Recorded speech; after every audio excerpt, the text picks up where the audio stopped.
Hi, everybody. Hey! I was about to say good morning, but it's definitely not the morning anymore, so good afternoon. This is the Bad Believers panel, which I'm sure you guys are already aware of.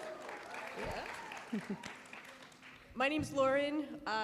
Some of you may know me better as Wrack Wonder on Twitter, but I am the least important person up here right now, so let's actually have the panel introduce yourselves if you'd like to. Okay. Yeah. Hi, I'm Adaline, and I am a singer and performer and the founder of Bad Believer. Hi, I'm Avery. I am a clinical social worker by profession, but here I am a member of the board of Bad Believer, and I also do a lot of work with mental health within the community. Yes. Hi, I'm Rachie. Most everybody just calls me Rachie D, and I am a member of Bad Believer. I do a follow-up call and also host a monthly group called Free Indeed in the community. So. Yes. So for anyone in the room that is perhaps unfamiliar with Bad Believer, what is Bad Believer? That's a great question. It's a lot of things. A lot of things, yeah. So I was just backstage saying, I have moments all the time where I say, a song. And having this panel here in an Earper environment is such a gift because as a nonprofit, we are definitely branching into new places, but we are 100% born from the Earper community. It was a wild journey of myself coming out and a special staircase scene. I've never heard of that. No. I've never seen it. Which my parents still do not know about because my dad's a minister.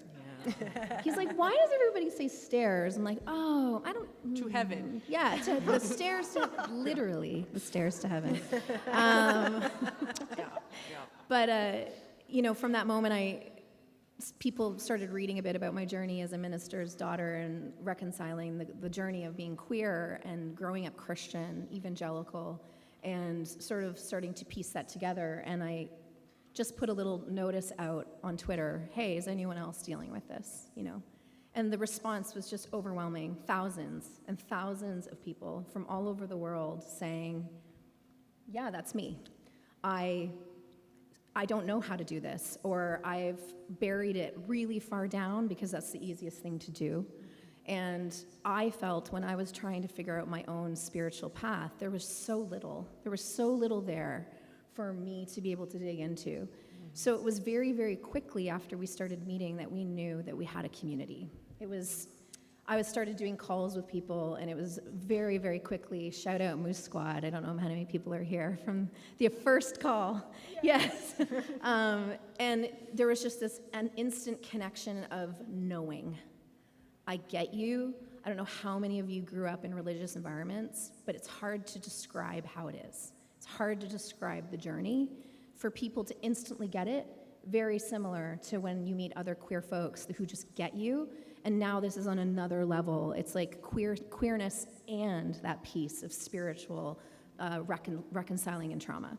So really quickly we did that, and the community started to grow. It grew very rapidly, Very quickly, yeah. And I'd say that for the last year and a half, it'll be 2 years in September that we had our first call, which is wild. It is wild. I would say from that moment, what we've been really trying to do is to build infrastructure, to build support programs, which is why we have Avery, so grateful to have Avery. I know so many of you love Avery, just to be able to build those programs. So Bad Believer, to answer your question,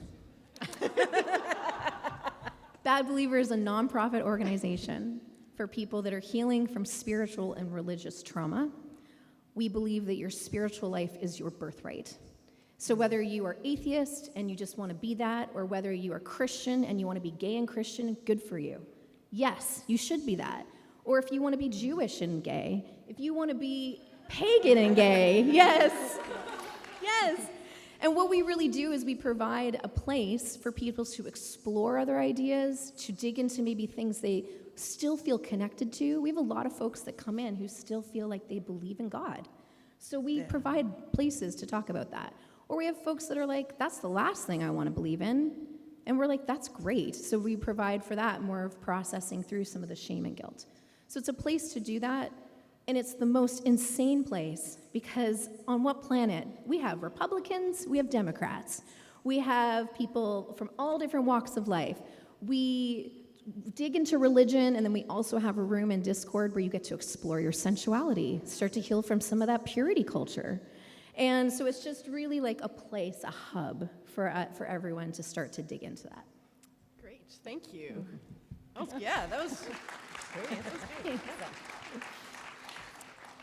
Avery, do you think you could walk us through the process of if someone is interested in participating or joining Bad Believer, what happens? What's the next step? Yeah, so typically when folks are interested in joining, they sign up for an initial call, which gives them a chance to sit down, typically with Adaline, in a group and talk about just their journey, what led them to seek us out and find us.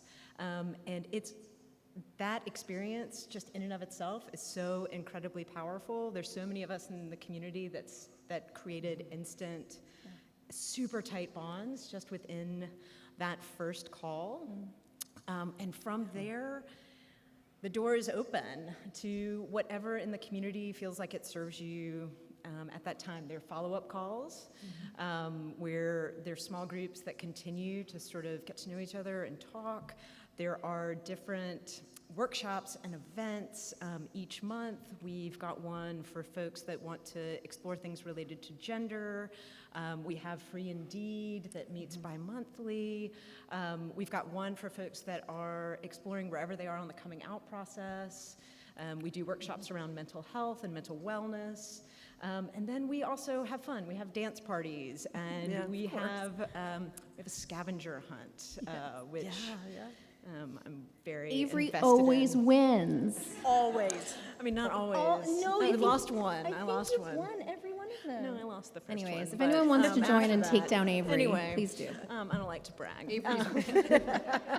Avery's rigged scavenger hunt. Yeah, I'm way Very into it. And we've got Discord where folks can just sort of go in and chat. And I think the great thing about our community is you can pop in and out however it serves you. And sometimes we'll have folks that pop into Discord and say, hey, I've been really busy. Sorry, I've been absent. And the response from everyone is, we're so glad you're here. Yeah. Welcome. Yeah. I've just never been in a space that is full of so much compassion, just everywhere. It's beautiful and amazing. So that's how you get started. And once you're in, doors open. There are lots of rooms in the house. Go wherever serves you. Yeah. Thanks, Avery. Rachie, could you talk a bit about your experience finding the group and coming into the group sort of from your own personal point of view? Sure. At the time, I was kind of new to the Earperverse, but I was not new to experiencing spiritual and religious trauma. It was something I had been dealing with most of my adult life. You know, when I finally accepted my queerness and who I was, and then started to identify with being non-binary and going through that process.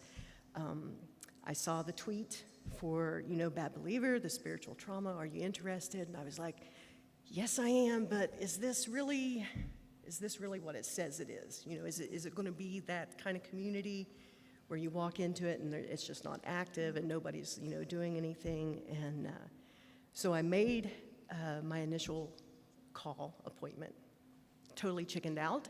Didn't go through with it, and I was like, come on, do it. So I did. It's been one of the best things I have ever done in my life.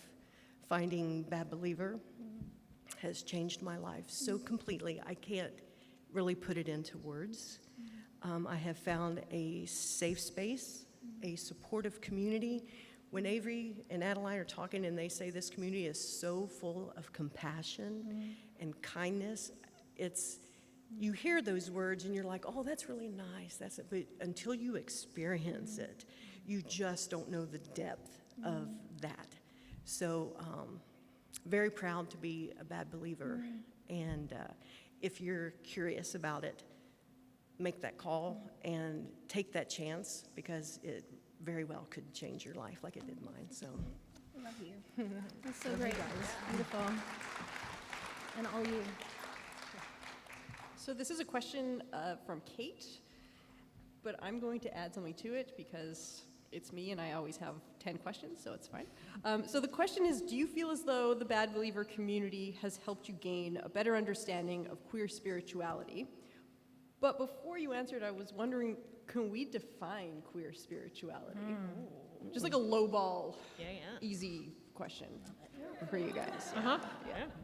Yeah, well, I think we probably all. So queer spirituality, I mean, there is no difference really in general between queer spirituality and any other spirituality. But I think what's unique about queer folks who are digging into their spiritual lives is that we've talked a lot about how this community is very compassionate, and there are so many folks here who are in the community. And I think the reality is what's unique about queer spirituality is there is a joint understanding of the pain that comes from people stripping it from you, from making you feel like you're not worthy of it, for making you think you don't deserve it, for making you not only think that, but think that you're going somewhere awful, that there's no hope for you. And being put in that box is so painful and so traumatizing that when you're coming out of it and you're starting to feel yourself getting air in your lungs, you're feeling your head come above the water, all you want to do is love other people. All you can do is look at people through a lens of compassion and understanding, even people who don't get it. Even family, so many of our families aren't affirming. And I don't know, affirming is a word that people use in queer spiritual spaces where there are churches that are affirming churches, which means that they're accepting of LGBTQ plus people and that it's no problem. And then there's unaffirming churches. 85% of churches are non-affirming, unaffirming churches. So you can find affirming places, but when you come from a place that isn't that, all you want to do is hold space for people and love them, and just know that love is what takes people from unaffirming to affirming. And it's happened in a lot of our families. There's so much anger, which is totally deserved, but it's also about trying to let the anger settle, holding space for family, and just allowing for them to see the beauty of queer spirituality. It's just us being human. There's no difference. I'm looking at Danny. Trans is human, your handle. You know, like, we're just humans. So it's just a matter of, it's the same, but it's different because it breeds more compassion. That's what I'd say. Well, that's a really hard answer to follow. That was very comprehensive. I agree with every word you said. I think queerness and spirituality are two aspects of identity, and all of us have so many different aspects of our identity. But what I have found is exactly what you said, that the experience of being a queer person in society allows so many of us to access this depth of connection and humanity, where we are seeking out those spaces where we can connect, where we can express that compassion, where we can be in a space of non-judgment. And we live in a world that is very judgmental. And so finding a community where people are not judging you, where they are there to hear your story, is rare. And whatever your understanding of spirituality is, I think that makes it a pretty holy place. good answer. Both of you. Gosh, ditto. I mean, what else is there to say? I mean, yeah, it's being queer and finding your spirituality is both just a wonderful journey, and it's like you can discover new things about both of those separately, but you're still just you, so you got to give yourself space to kind of fill it all out and see what's going to work for you spiritually. But having a community like this where you can be queer and explore different belief systems and, types of spirituality. It's just a beautiful thing. So just be yourself and don't be afraid to question what you're telling yourself you believe, because that might not be your voice you're hearing. It might just be someone else that programmed that in your head. So, yeah. Beautiful.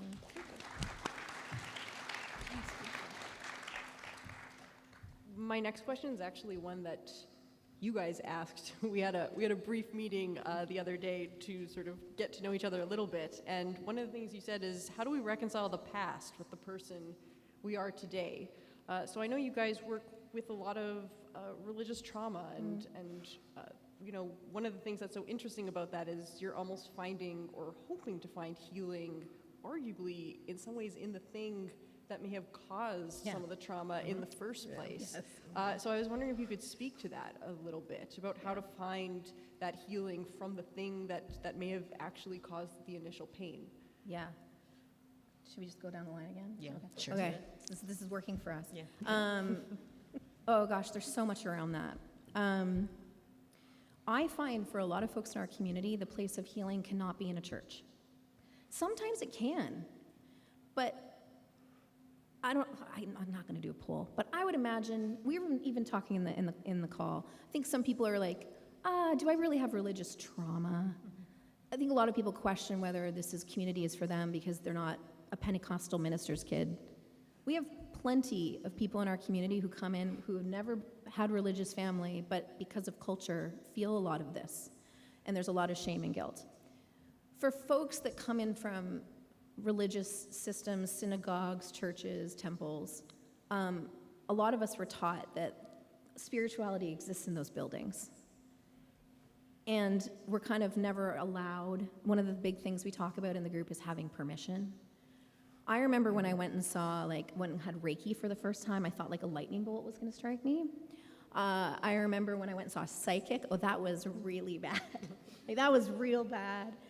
But I remember being on the table, getting Reiki, and the person practicing it said, when you were a little girl, you loved God a lot. And I said, I did. And then she said, why don't you feel like you can love God anymore? And I started weeping, and just uncontrollably, because I was like, God is here right now with this new age person that I was taught to be afraid of. And I think whether you believe in God or spirit or whatever it is that you believe, again, we're not a sneaky evangelical group. We really don't. Definitely not. No. It's the first thing I say in calls, because they can be sneaky like that. So one of the things I realized in that was, I think that spirituality sometimes has to come to us through different sources. And when you feel armed and ready, you can potentially go back into those spaces. But we have some folks who will never be able to step back in. And I think that that's it's not a one size fits all. And there's also like a lot of just being honest and saying, we're not here saying that we can make it never come back, or that there's like step 1, 2, 3 and no more trauma. No. Avery can speak to this way more than me because they are way more qualified to do so. But I will say that in my experience of watching humans over the last couple of years in the community, it's rewriting tapes, and you rewrite them until the day we go. Yeah. That's what we do, and we just wake up every day and we choose to rewrite it. We have a woman in our community who is a pastor and has been a pastor for 20 years. Totally affirming, totally great, feeling amazing. And one day she got in a car accident, and she had a moment where the life flashing before your eyes, and she felt the narrative come in. She said, please don't send me to hell, right? That is super powerful. And I think that that's what I want to say to people here. You are not a failure because those voices are still there. We just try to make the other voices louder. That's really what we do every day, is just try to make the other voices louder, yeah. No, it's really good. Yeah, you're hard to follow. Yes, so fully agree. I think lots of times part of healing is learning to reconcile some part of the weapon that wounds you. And sometimes that is what we do in this space, is allow people to explore that and sort of reconcile with it. And those tapes are really powerful. And we live in a full society that echoes those tapes a lot of times. It's not just that we get it from the pulpit, we can get it everywhere. And it becomes sort of installed hardware. And so we talk a lot about it. It is something that was given to you, but you don't have to continue to hold it or carry it. Yes. That we can learn other messages, we can keep echoing them. And when it is hard for you to give them to yourself, there will be someone beside you who can do that. Yeah. Until you're back ready to do it again. And as you go through that, you may find that you want to go back into those spaces, that those spaces now are there for you in a place where you're healed. Or you may find that there are other spaces that now fill your heart in that way. Or you may find that you now fill your heart in that way. And I think watching people go through all of that over the past 2 years has been one of the most astonishing and beautiful things that I've ever been a part of. So, Definitely. It's beautiful, beautiful. Wow. Yeah, for reconciliation, my thoughts are just, for me, on my journey, was coming to that point where I just totally accepted that I was just me, and I didn't have to try to fit a description of what a Christian was. And I remember vividly the day that I was just like, because I was raised in a Baptist home, so it was very kind of strict, and being queer was not acceptable. And I just remember having this moment one day where I was like, you know what? This is me. I can't fight this anymore. I can't pray this away, that I'm not going to be someone who I'm not. And I was angry at God for a while because I was like, you made me this way, so now deal with me, because here I am, and I want to live my truth now. And coming into Bad Believer was just like, wow, yeah, I have found so much healing, and I have found family and just friends that I know that I'm going to have the rest of my life, and they're going to have my back, and I'm going to have theirs, and we're going to lift each other up on the journey of reconciliation, because it's not just steady, it is all over the place. And that's okay, because that's the beauty of it. So, no. wonderful. So the next question was sent in by Lindsay, and Lindsay would like to know, basically, when we talk about sort of queer spirituality, or often a group like Bad Believer, although I'm not sure there are many like it, to be honest with you, it's often from a Christian lens. Lindsay is Jewish and wanted to know, how do we address religious issues for the queer community in Judaism or other minority religions? Yeah, like 80% of our folks are from the southern United States, a lot of Christianity. We do have folks that are here with us that come from Jewish backgrounds, Jehovah's Witness, Mormon, but I would say a majority is, and that's something that we plan on growing as a community doing. We have groups that meet for different religious structures because it's a language. Right? Like we have a group that meets for some of our Mormon folks because they can talk about family home evening and they know what that means, and that they have all of those things. So part of our job, which is a tricky, intricate thing, is to constantly find ways for people to connect in a smaller group where they know each other, but to try not to cipher people off too much. And I actually think that that's a tricky thing that we do in society a lot. A lot of us don't like being put into boxes, I would guess a majority of people here have been fighting against that their whole lives. So at Bad Believer, we always try to address the reality that those people need a place to talk alone. And then we also try to make sure that that's just a moment, and that that we kind of understand that no matter the religion, the feelings tend to be very similar. The shame and the guilt and the heaviness. Yeah. So that's what we have in common. Yeah. For sure. Yeah, 100%. Yeah. Great. We are at a Wynonna Earp convention. Did you guys know that? Are you? Okay. Yes. You might need to go to the Marriott across. No. Yeah. And so it's fascinating that this group grew out of that Yes. particular spot. Wild. Very wild. From a stair scene. From a stair. Okay, but that was a religious experience. It was. Yes. I mean, and tends to be in general. Absolutely. But, And for yeah, those people that are yeah. still religious, this would be an accurate description of the Lord moving in a mysterious way. I don't know if it was the Lord moving, but yes, sorry. But the Lord works, not moves. The Lord Work- works the in work- mysterious ways. Same thing. Could you talk a bit about what it is about this show in particular, whether the characters sort of give themselves to these kind of, you can kind of slot them into all sorts of broad categories, their own journeys. It's not necessarily a religious show, although there's a lot of Yiddish in it, which for me makes me really happy. But what is it about Wynonna Earp that inspired this? I mean, Besides for the stairs. Except for the stairs. the fact that we all love that's what brings us It together. was okay. You know, I think one of the things that folks really resonate with in the show is how the characters were allowed to be flawed or to be messy and to be loved.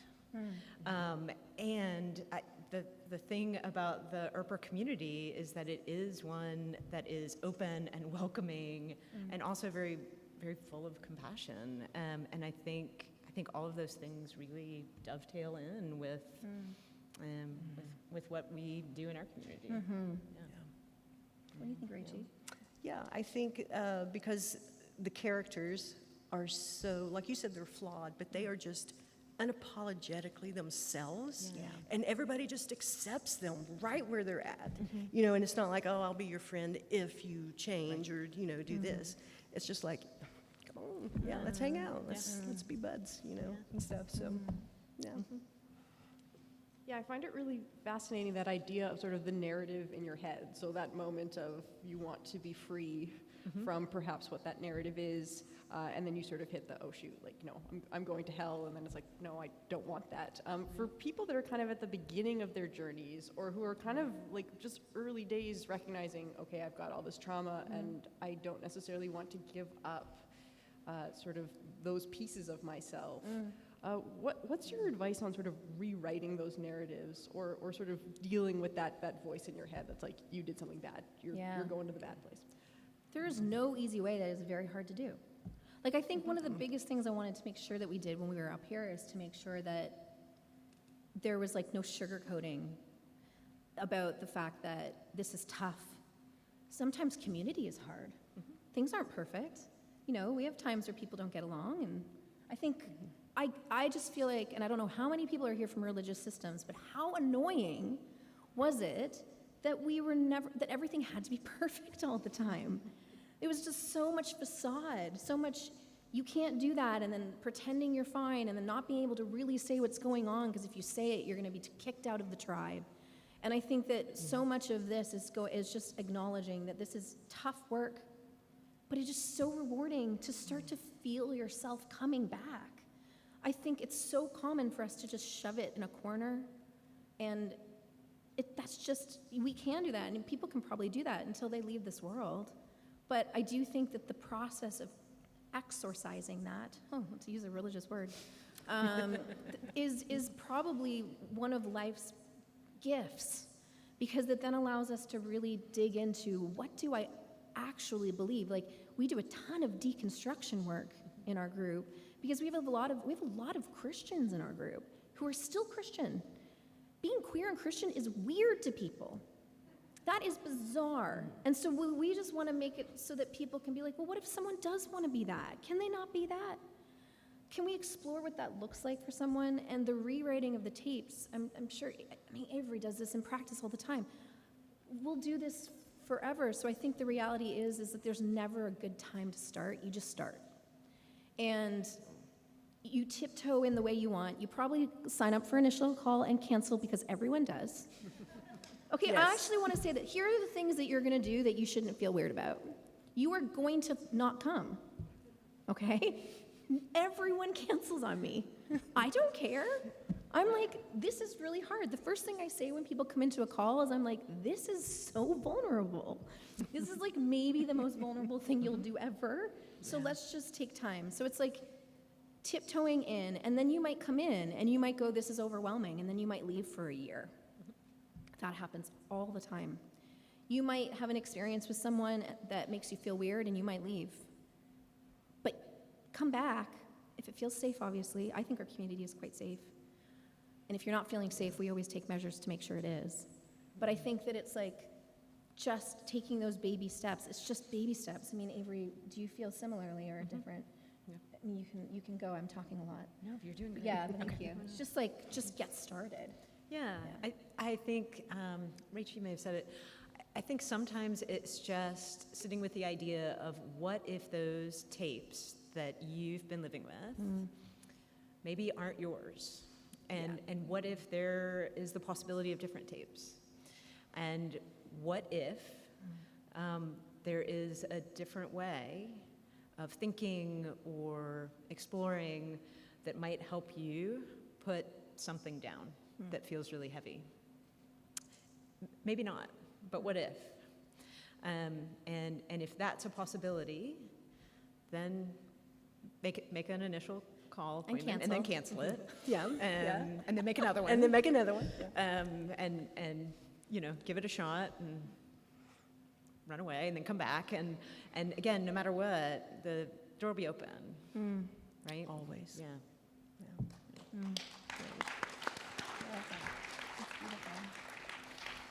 Rachie, anything to add on that? Oh my front? gosh. No, just everything. I picked I don't know, did I get the right seat or the wrong seat? I'm like, everything they said, it just, yeah. No, it is though. But yeah, baby steps, tiptoe in, stick your toe in, pull it out. It's just go at your space or your speed, because that's basically, you have to live with you your entire life. So just be gentle with yourself.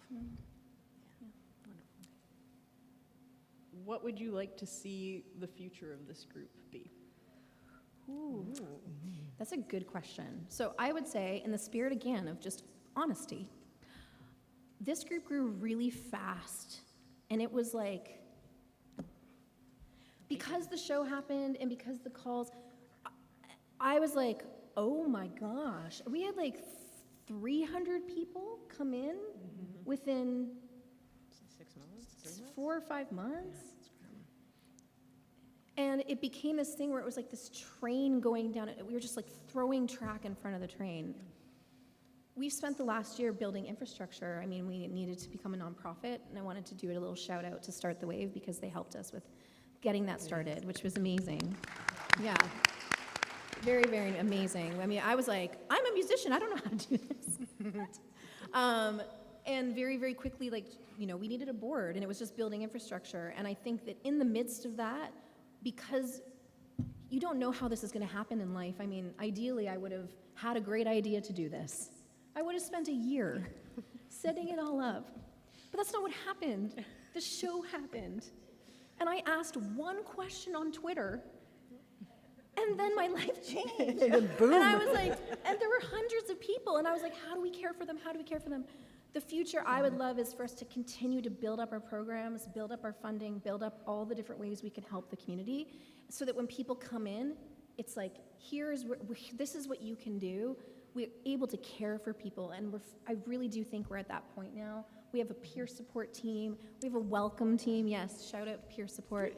We're set up now for any situation, really, which is great. So I would love us to continue to grow, and eventually it's starting to happen now. We'll start to grow outside the Earper community.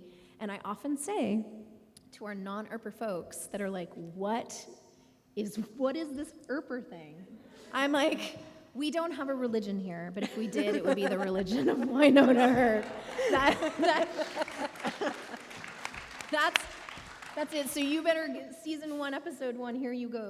But yeah, obviously we'd love to grow and have the origin story be an Earper one, but that we would continue to grow beyond that.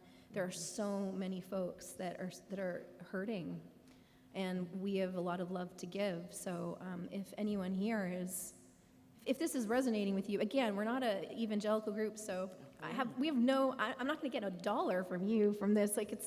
We just want to love you. We really do.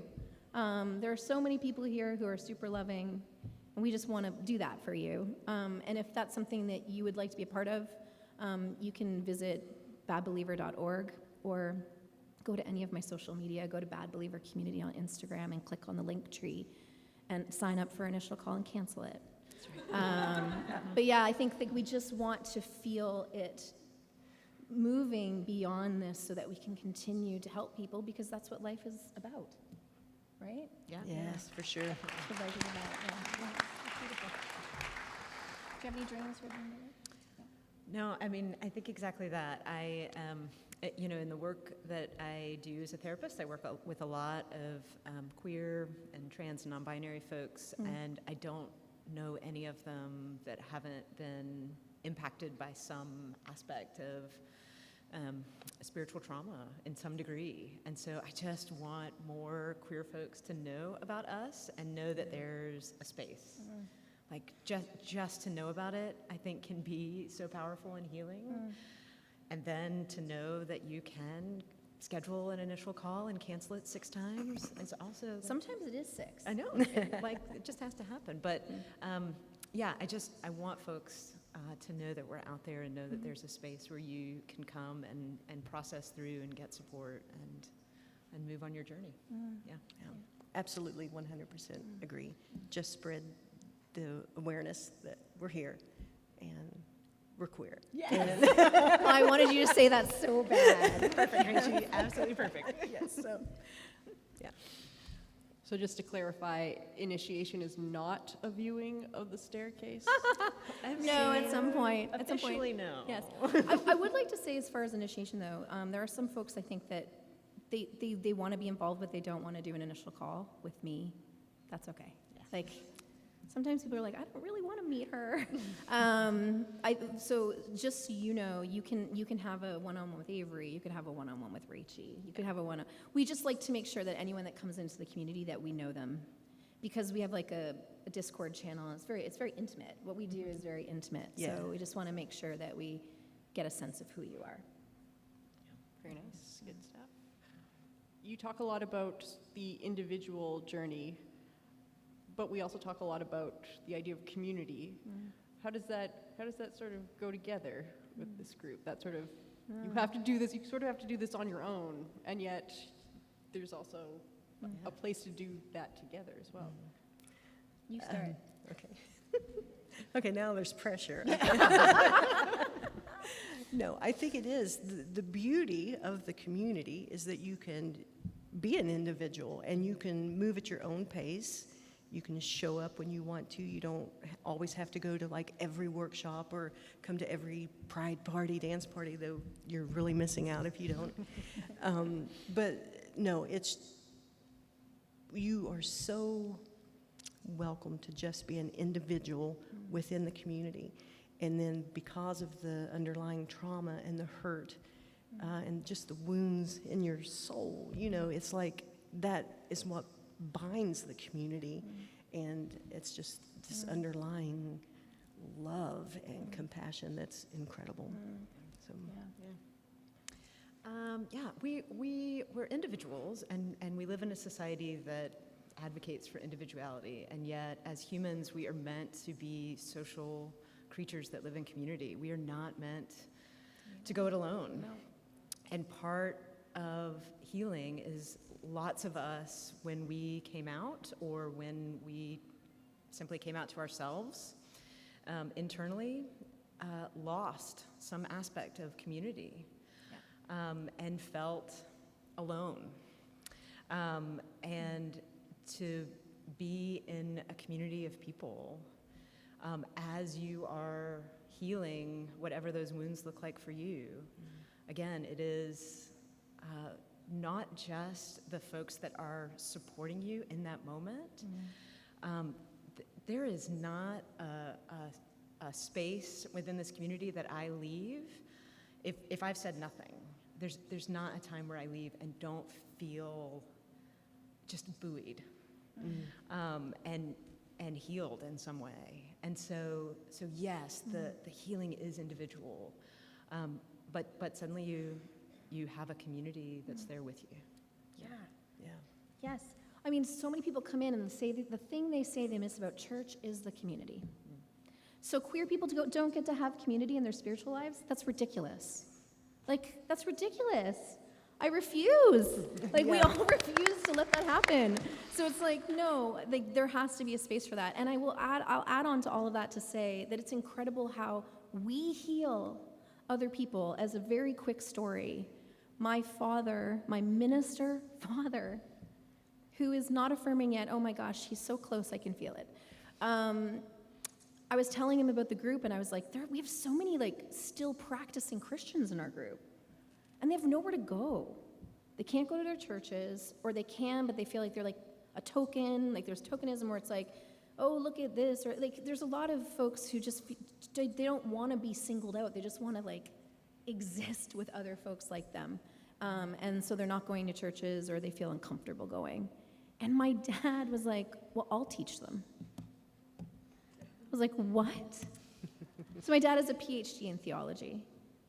And I said, you know that they're all queer, right? Like, these are queer folks. And he's like, yeah, I'll teach them. So my dad started a Bible study in the group, and he has never known a gay person in his life. And now he's like a married couple, and he's like, how are they doing? Oh, I love them. Or, you know, just crying with them, spending time praying with them. And it's like the vulnerability to show up is what changes people. So that is going to change the way my father is forever. And I think it's going to be what brings him to the place of being affirming. So there's just a lot of power in community, not just for us, but for how we show up for people who don't understand us. Yeah. Great. Definitely, yeah. Beautiful. Yeah. And on that note, that's all the time we have left. So thank you to the panel.